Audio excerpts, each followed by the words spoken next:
champion olympique, médaille d'or de l'Omnium, et qui était deuxième de l'Omnium quand Hansen est champion olympique, Ryan Coquart. Médaillé d'argent, Hansen a brillé également au championnat du monde contre la montre. Il a gagné à Francfort, il a gagné à Berlin, le voilà. Je crois qu'on peut l'applaudir. Médaillé d'or aux Jeux Olympiques de Londres. Donc Lars Norman Hansen avec Michel Creder, qui a gagné aux 4 jours de Dunkerque, qui a gagné également au Tour méditerranéen. Martin Irvine, qui a gagné au Tour de Singarac. On retrouve également donc dans l'équipe bien Androufen, Aaron Gent. Là nous sommes avec Martin Irvine, le coureur venu d'Irlande, qui signe derrière lui donc Androufen, qui avait brillé au Tour de l'Ain à Desselgem. Et on accueille également pour l'équipe Wanty Gobert.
Magistrale, je crois qu'on peut les applaudir, prêts d'accueillir d'autres corps qui rejoignent le podium avec Evaldassis Cabicius et puis également donc Edith Varé, conseillère régionale. Tous nos sportifs, parce qu'aujourd'hui, dernière journée où d'habitude on se connaissait presque le leader, aujourd'hui rien n'est fait. Quand on voit à 2 secondes au classement général, quand on voit à 7 secondes le troisième, je veux dire que pour nous c'est un bonheur.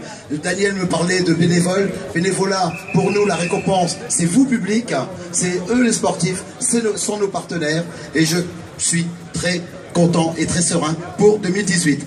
C'est l'un des meilleurs coureurs du monde dans les classiques, Oliver Nassen, 3e du classement général, à 7 secondes, le coureur de l'équipe AG2R La Mondiale, qui regarde bien évidemment vers la victoire finale. Il est à la tête d'une solide équipe AG de Lavore dans le Tarn, et il a gagné l'étape d'Amiens avec quelle finale! En résistant à tous ses poursuivants, les coureurs de l'équipe Roubaix-Lille Métropole nous rejoignent maintenant avec à la signature Émile Vermeulen. On retrouve également donc Rémi Merckx, il a gagné au Tour des Carpates, et on avait également Landersenheim qui avait gagné le mémorial Stallart. Derrière, eh bien, nous accueillons donc la phalange italienne de l'équipe FDJ avec Davide Simolai et Jacopo Guarnieri. Je crois qu'on peut les applaudir l'un et l'autre. Les poissons pilotes d'Arnaud Desmar dans l'équipe FDJ. Donc Davide Simolai qui a gagné au Tour de Catalogne sur Paris-Nice. Guarnieri avait gagné également des étapes...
vous alors que nous commencions avec Christophe Masson, donc, qui a réalisé un remarquable 4 jours, lui qui avait gagné Osler et Boris Botchik, l'équipe FDJ avec Arnaud Desmar, l'équipe Lotto Soudal avec Sander Armé actuellement deuxième du classement général, l'équipe Androni Giocatoli avec Luca Paccioni, Aquablue avec Aaron Gate, l'équipe Cofidis Solution Crédit avec le maillot rose premier au classement général, Clément Venturini et le maillot blanc de meilleur jeune, Florian Sénéchal, l'équipe Delco Marseille Provence KTN avec André Madrazo et Quentin Paché, l'équipe Cortino Vital Concept avec Laurent Pichot qui est dans le top 10, en général l'équipe Nico.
Réponse à l'équipe Delco Marseille, Provence KTM, on est à 7 tours de l'arrivée, il reste un peu moins de 50 km à effectuer.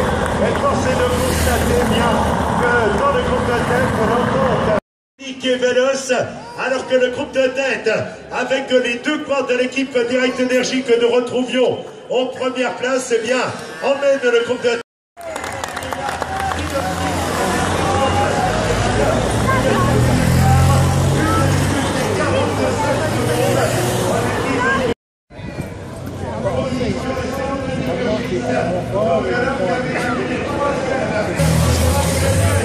En 10 secondes, avec Marc Fournier en tête.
Pascal, qui est responsable de la ligne d'arrivée. Très souriant le dernier jour. Oui, que le dernier jour. Et c'est grâce à cela qu'on arrive à monter cette nouvelle édition, puisque nous sommes maintenant 4 jours de Dunkerque, Grand Prix des Hauts-de-France, 5 départements, 6 jours, c'est toute une nouvelle organisation. Est-ce que je peux... Le retour sur investissement, c'est fou sur les téléspectateurs, puisque jusqu'à aujourd'hui, le classement c'était à 2 secondes. Mais voilà, donc le challenge, même par rapport à la région, et Florence en parlera tout à l'heure, c'est il fallait le faire. On l'a fait, j'étais à la pêche cette année, on a déjà un parcours là. Après celle du Tour de France, il y a un public en or qui nous accompagne d'une année sur l'autre. Et puis aujourd'hui, une dernière étape absolument superbe avec un coureur des Hauts-de-France originaire donc de l'Axonais qui gagne l'étape donc à Dunkerque. Si les 4 jours n'avaient pas existé, il aurait fallu les inventer tellement c'est exceptionnel. Oui, c'est une très belle fête populaire comme chaque année et en plus sous le soleil à Dunkerque. Donc qu'est-ce qu'on demande de plus? Je trouve que cette année en plus il y a un relief absolument exceptionnel et je tiens vraiment à remercier Bernard et tous les bénévoles qui ont contribué avec 2 étapes sélectives, celle du vendredi, celle du samedi. Ça a donné des 4 jours explosifs, difficiles, pour des costauds. Et Clément Venturini a été costaud sur les 4 jours. Donc ça a encore, je trouve, enrichi l'épreuve grâce au partenariat avec la région, que je remercie. Donc vraiment des 4 jours encore plus beaux. Et la fête populaire, elle est toujours là. Alors Patrick, quand on regarde la télévision, le vélo véhicule une image carte postale de la ville où il se déroule. Et puis aujourd'hui, un décor magnifique, du ciel bleu, du soleil, un public énorme pour assister à l'événement, cerise sur le gâteau, un enfant du pays qui s'impose. C'est vrai qu'on a presque un regret que ça se termine déjà. Puis 54 pays dans le monde qui ont reçu des images. De la victoire d'Adrien Petit. Je savais bien que vous n'étiez pas chauvin dans le coin. Donc, on va l'accueillir dans quelques minutes. Voilà, je regarde un peu aux coulisses. On accueille le vainqueur de l'étape Côte Carboche Dunkerque, le vainqueur Adrien Petit qui rejoint le Bernard du Podium. Adrien Petit, le voilà, le bonheur du plan de l'équipe Direct Énergie. Allez, on lève les mains, on l'applaudit plus fort encore. Adrien Petit, oh quelle victoire!